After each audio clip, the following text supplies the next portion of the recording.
I'm Zim, and you're listening to the Helpful Photographer Podcast in collaboration with New York City Photo Safari. To register for a safari, please visit newyorkcityphotosafari.com. On a recent trip to Vietnam, I was complaining to my group that none of them were taking enough photos.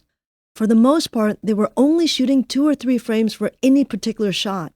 To some extent, this is fine, but to another extent, this was not even close to enough. Let's be clear. I'm not saying you should shoot indiscriminately.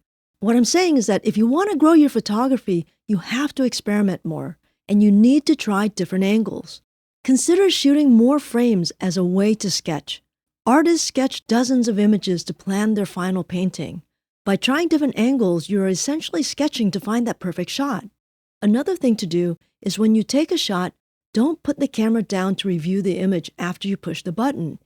Keep your eye on the viewfinder and double-check your shot. Look at the edges. Make sure you have what you want before you put the camera down.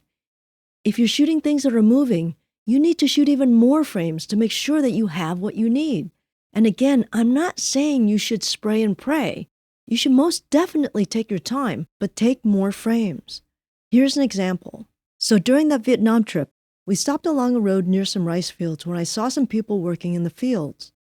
The shot that I'd been looking for nearly 6 years is that person who is wearing one of those conical hats with the pole across their shoulder and that basket hanging on each side.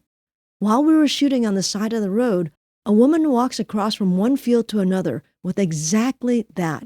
The hat, the baskets, the whole thing. I was dying. And just before I could get the shot, she put her stuff down. Man, was that frustrating. So I decided to walk over and ask if she wouldn't mind posing for us and walking along the rice fields with her baskets. But before I asked her, I told my guys to get ready for the shot. And I didn't ask the woman to start walking until I got the thumbs up from everyone. And so she walked. She walked right in front of us with the rice fields in the background and in the foreground. She walked back and forth 3 times, which meant we had 6 chances to get the perfect shot. I knew that the shot I wanted was just as she took a step and not when her feet were together, so that it looked like she was in motion. So every time this happened, I would fire 3 or 4 frames. When we got back into the van, I asked the group to look through their images and to report how many photos they had taken. The lowest number in the group was 16 frames. The highest number was 36. Me? I shot 93 frames, and nearly 70 of those images had her feet exactly in the position I wanted. And they were sharp. Although at the end of the day, you only need one, I have more shots to choose from and a much higher likelihood of actually having something that works. One of the things that happened while I was shooting was I saw that her basket of green seedlings were not really visible against the background. But if I simply stood a little higher instead of kneeling, I could get them to offset against a darker background. And as a result, they were glowing because of it.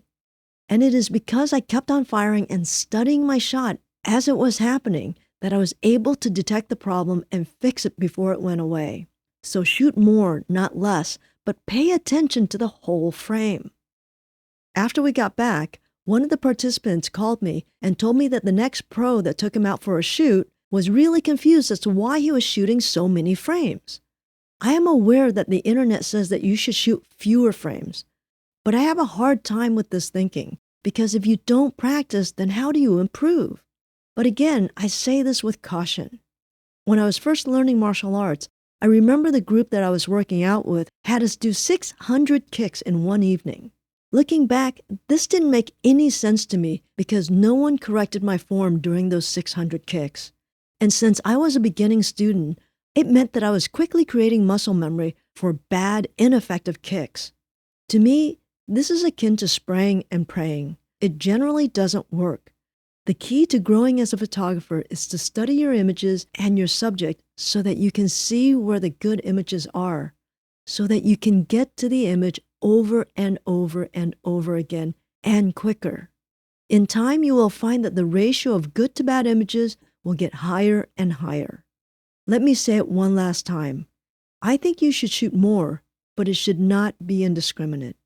I hope that was helpful. Until next time, keep on shooting.